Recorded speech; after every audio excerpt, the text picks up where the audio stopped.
Olá, tudo bem? Neste vídeo vamos estudar o capítulo 18 do Evangelho de João.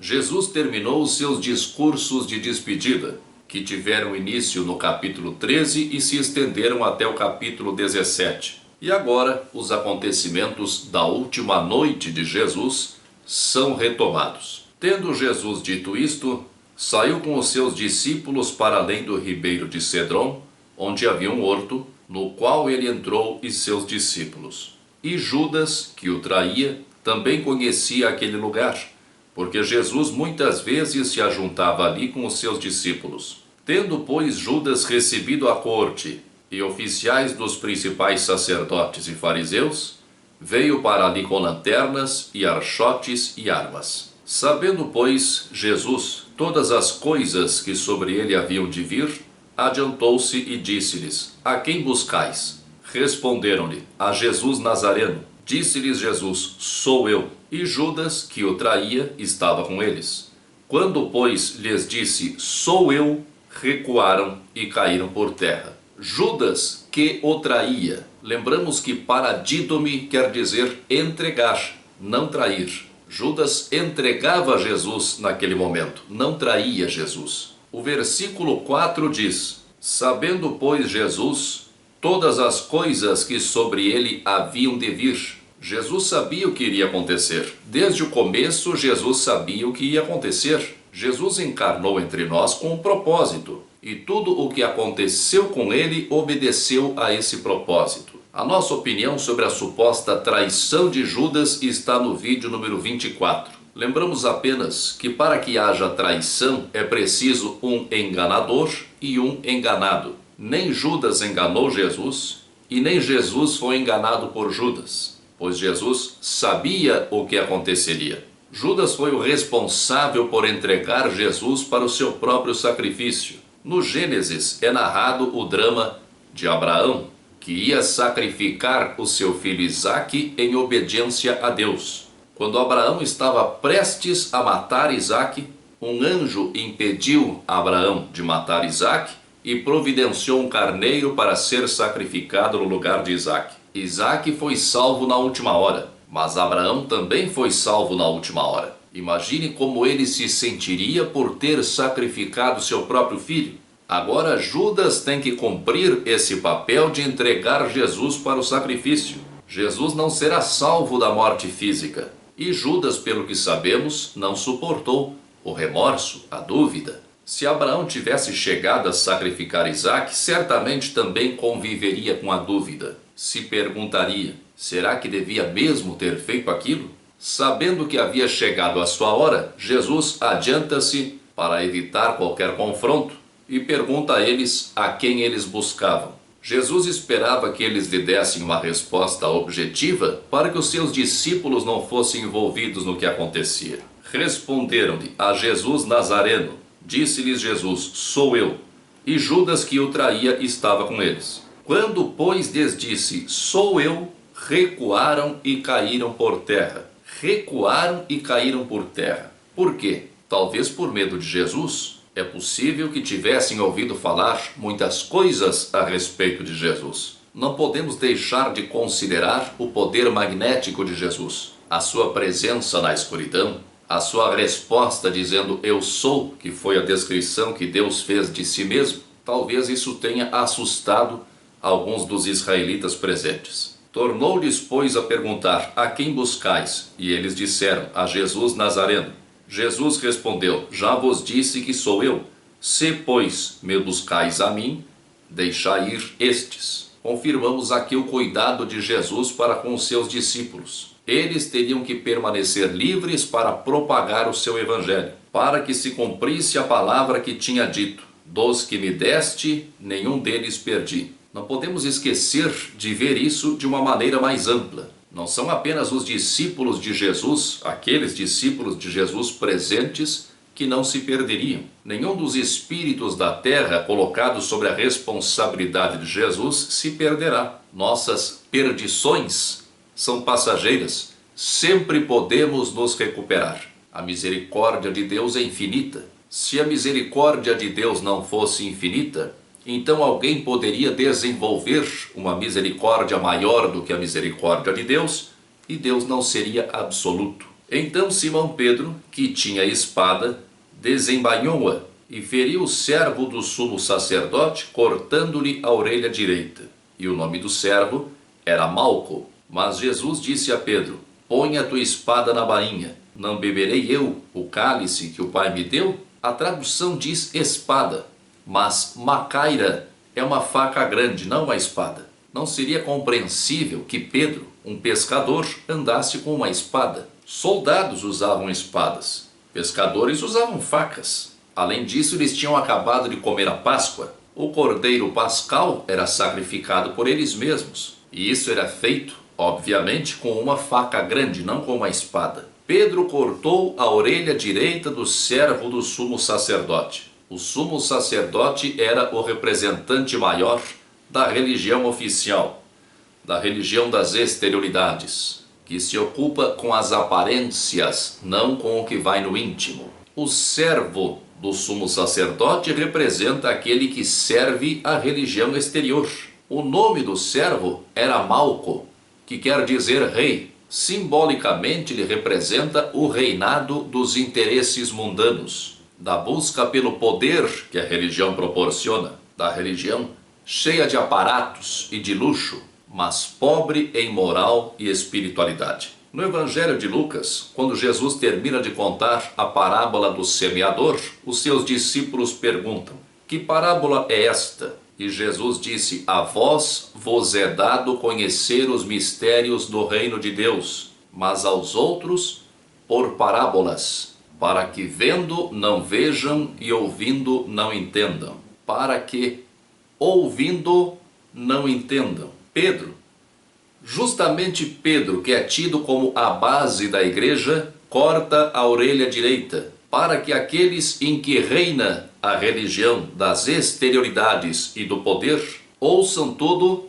pela metade e não ouçam direito. Jesus repreende Pedro: põe a tua espada na bainha. Não beberei eu o cálice que o Pai me deu? Pedro, se dependesse dele, impediria Jesus de cumprir a sua missão, pois Pedro não compreende a necessidade da dor e do alto sacrifício, mesmo que o preço disso fosse fazer com que aqueles em que reina o apego ao poder e à matéria fossem condenados a ouvirem tudo pela metade. E infelizmente isso permanece assim até hoje. A religião oficial se apoia numa salvação externa. Os cristãos, de um modo geral, claro que não são todos, desconhecem o valor do cumprimento do reto dever, desconhecem o valor do alto sacrifício, preferem esperar comodamente por uma salvação externa. Perderam a sua orelha direita, só ouvem pela metade, e essa metade é aquilo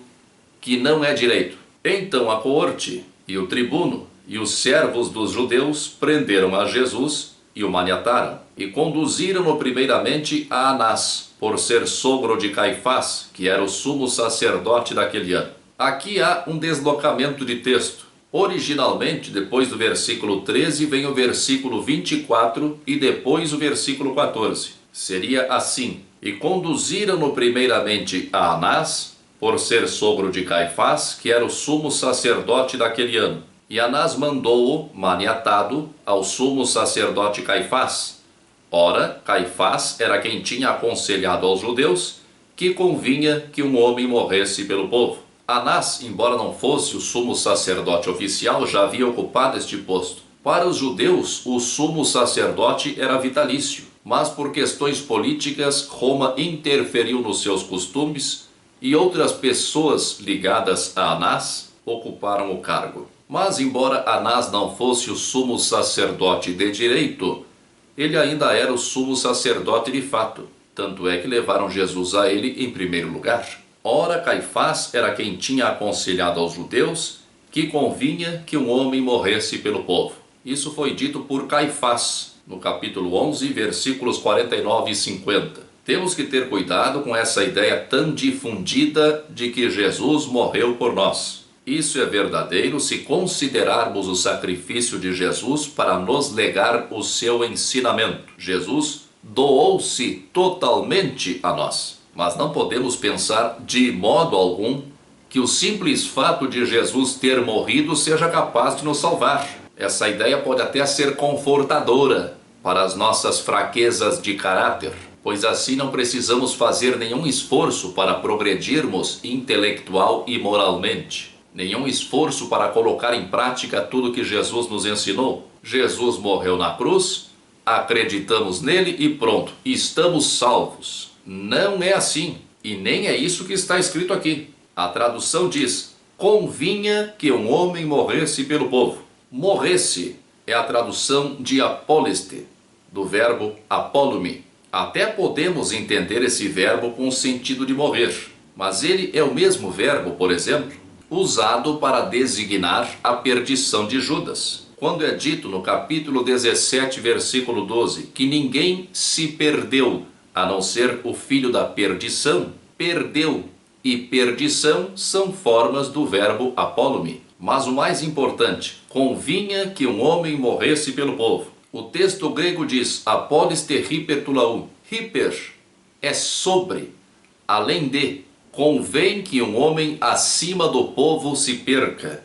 Convém que um homem além do povo se perca. E Simão Pedro e outro discípulo seguiam a Jesus. E este discípulo era conhecido do sumo sacerdote e entrou com Jesus na sala do sumo sacerdote. Este outro discípulo é tradicionalmente entendido como sendo o próprio apóstolo João. É bem difícil de explicar como um jovem pescador da Galileia seria conhecido do sumo sacerdote em Jerusalém. Mas tudo bem, essas especulações tomam muito tempo e não são o objetivo deste trabalho. E Pedro estava da parte de fora, à porta. Saiu então outro discípulo que era conhecido do sumo sacerdote e falou à porteira, levando Pedro para dentro. Então a porteira disse a Pedro: não és tu também dos discípulos deste homem? Disse ele: não sou. Ora, estavam ali os servos e os servidores que tinham feito brasas e se aquentavam porque fazia frio. E com eles estava Pedro aquentando-se também. Vemos aqui a primeira negação de Pedro. Quando foram procurar Jesus, Jesus se identificou dizendo: eu sou. Pedro, ao contrário, diz: eu não sou. E o sumo sacerdote interrogou Jesus acerca dos seus discípulos e da sua doutrina. Jesus lhe respondeu: eu falei abertamente ao mundo. Eu sempre ensinei na sinagoga e no templo, onde os judeus sempre se ajuntam, e nada disse em oculto. Para que me perguntas a mim? Pergunta aos que ouviram o que é que lhes ensinei. Eis que eles sabem o que eu lhes tenho dito. Percebemos novamente que Jesus protege os seus discípulos. O sumo sacerdote pergunta sobre os discípulos e sobre a doutrina de Jesus. Para que o sumo sacerdote não pensasse em perseguir os seus discípulos, Jesus responde que ensinava na sinagoga e que falava abertamente. E sugere ao sumo sacerdote que pergunte àqueles que o tinham ouvido, possivelmente servos ou outras pessoas ligadas ao sumo sacerdote, talvez mesmo alguém presente ali naquele momento. Se as autoridades religiosas não tinham acreditado em Jesus quando ele pregava, por que iriam acreditar nele agora que ele estava sendo acusado? Por isso ele sugere que se pergunte sobre o seu ensino a alguém que o tenha assistido. Jesus diz que falou abertamente ao mundo e que nada disse em oculto.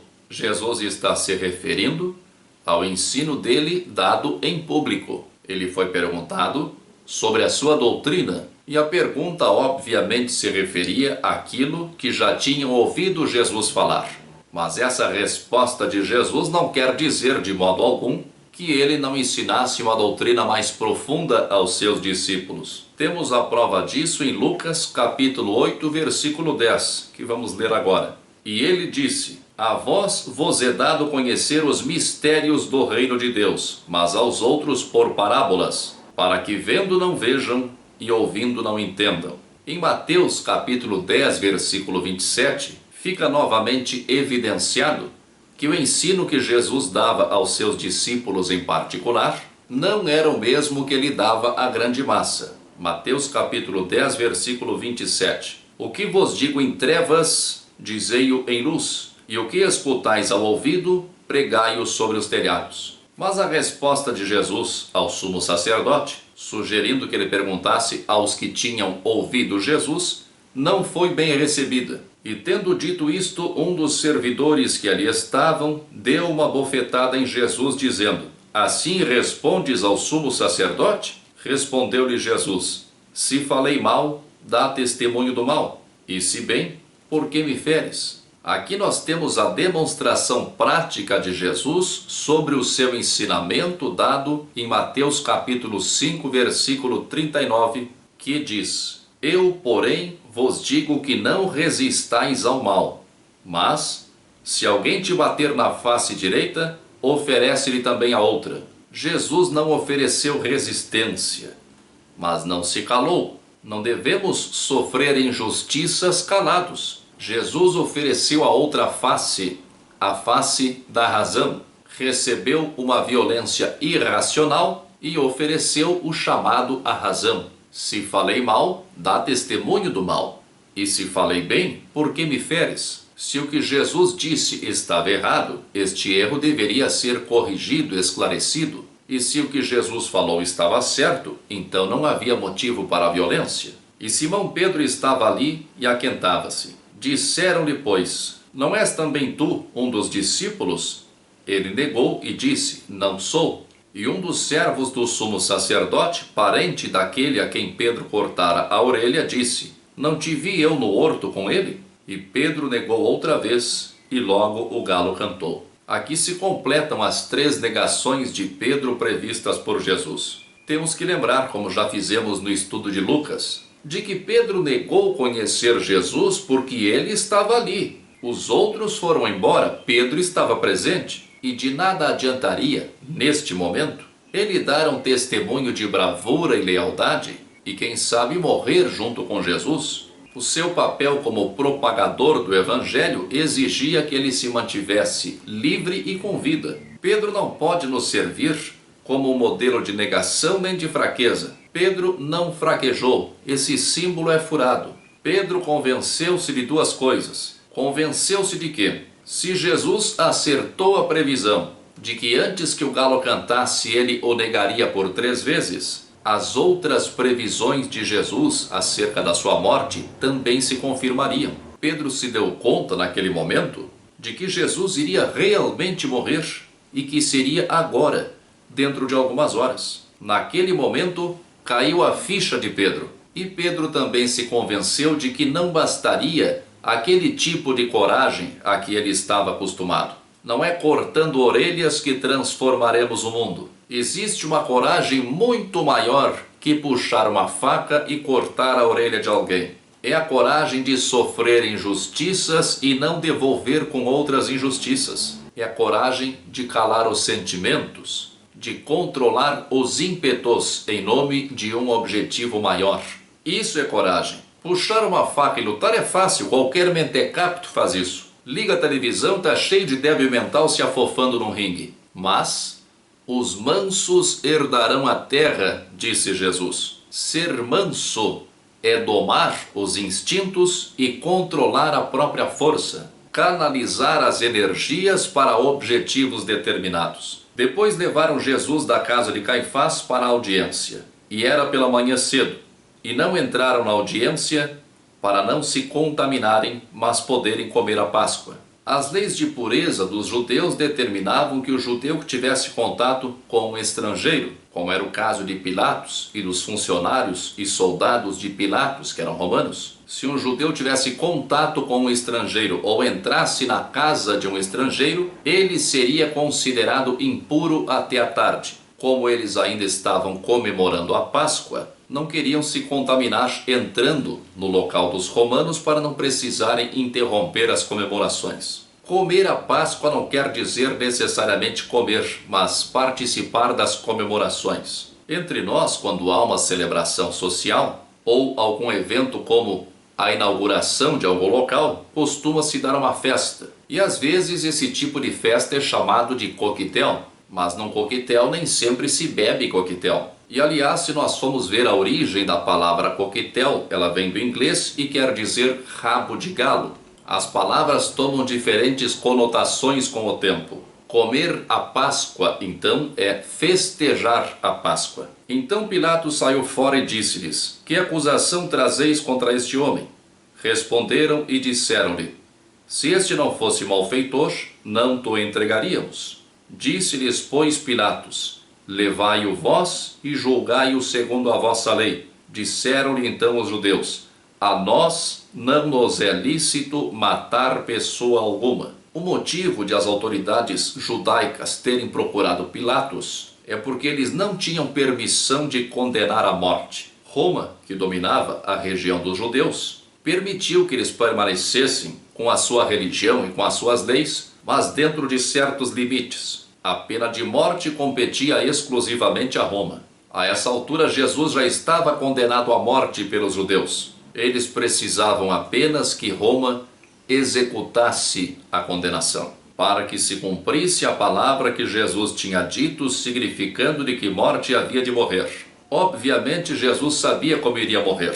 Sabia que o matariam. E sabendo que os judeus não podiam condenar a morte, restaria a ele a morte na cruz, que era a pena romana para os rebeldes. A crucificação era muito comum. Todos os dias alguém era crucificado. Jesus certamente aproveitou a cruz como um símbolo. Por isso, ele evitou a sua morte em outras ocasiões, para que o símbolo da cruz fosse imortalizado. Mas não podemos perder de vista que, assim como Jesus não ensinava ao povo mais do que o povo era capaz de compreender naquele momento, mas ensinava os mistérios do reino aos seus discípulos, do mesmo modo, o Evangelho tem mais de um nível de entendimento, para que se cumprisse a palavra que Jesus tinha dito, significando de que morte havia de morrer. O texto grego literalmente diz: para que o Logos de Jesus se cumprisse, ou melhor, para que o Logos de Jesus fosse plenificado, completado. Embora já tenhamos considerado neste trabalho que Jesus é um Espírito que desenvolveu plenamente o seu Cristo interno, não podemos ignorar que o progresso do Espírito é infinito.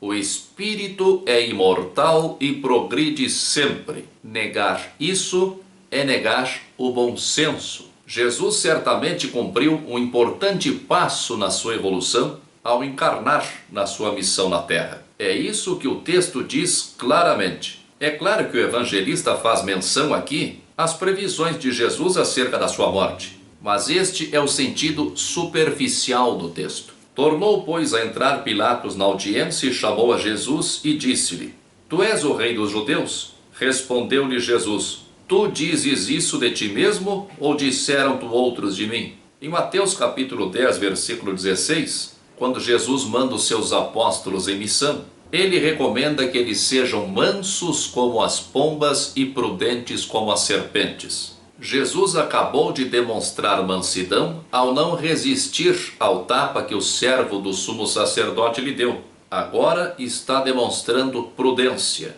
Jesus precisa saber se Pilatos faz essa pergunta como representante da lei de Roma, ou se faz essa pergunta baseado nas fofocas dos judeus. Se Pilatos estivesse se referindo ao que ouviu dos judeus, Jesus poderia dizer que era sim o rei, o Messias esperado pelos judeus. Mas em termos da política de Roma, Jesus não é rei, pois o objetivo de Jesus não é um reinado material. Pilatos respondeu: Porventura sou eu judeu? A tua nação e os principais dos sacerdotes entregaram-te a mim. Que fizeste? Respondeu Jesus: O meu reino não é deste mundo. Se o meu reino fosse deste mundo, pelejariam os meus servos para que eu não fosse entregue aos judeus. Mas agora o meu reino não é daqui. Pilatos deixa claro que está perguntando como representante do Império Romano. Por isso Jesus esclarece que o seu reino não é deste mundo. Jesus não diz que não é rei. Jesus é rei, mas o seu reino não é um reino material como o de Roma. Já vimos nos vídeos 17 e 28 que Jesus é o governante deste mundo, o governante da humanidade terrestre. Mas isso espiritualmente, num sentido cósmico, não tem nada a ver com o poder exercido pelos reis e pelos líderes religiosos que sentam-se em tronos de ouro e vestem suas roupinhas afetadas. Disse-lhe, pois, Pilatos: Logo tu és rei? Jesus respondeu: Tu dizes que eu sou rei. Eu para isso nasci, e para isso vim ao mundo, a fim de dar testemunho da verdade. Todo aquele que é da verdade ouve a minha voz. Disse-lhe Pilatos: Que é a verdade? E dizendo isto, tornou a ir ter com os judeus e disse-lhes: Não acho nele crime algum. Jesus confirma que é rei e que nasceu para dar testemunho da verdade. A verdade é o Cristo.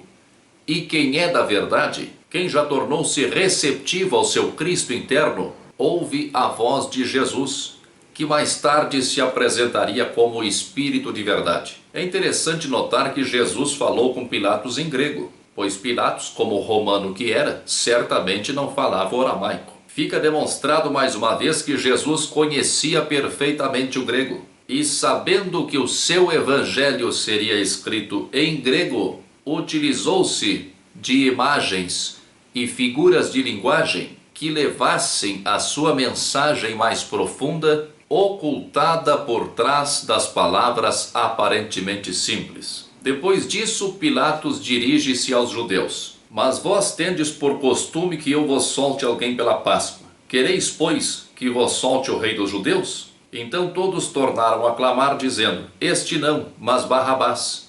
E Barrabás era um salteador. Não há nenhum registro histórico sobre este costume de soltar um preso por ocasião da Páscoa, mas nada impede que isso acontecesse naquela época. Também não há nenhuma menção a Barrabás fora dos evangelhos. Estes acontecimentos continuam no próximo capítulo. Até lá, muita força e paz para você. Você já se inscreveu no meu canal? Aqui embaixo há o campo para você se inscrever. Se você gostou do vídeo, clique em gostei e compartilhe este vídeo nas redes sociais para que mais pessoas possam assisti-lo. Obrigado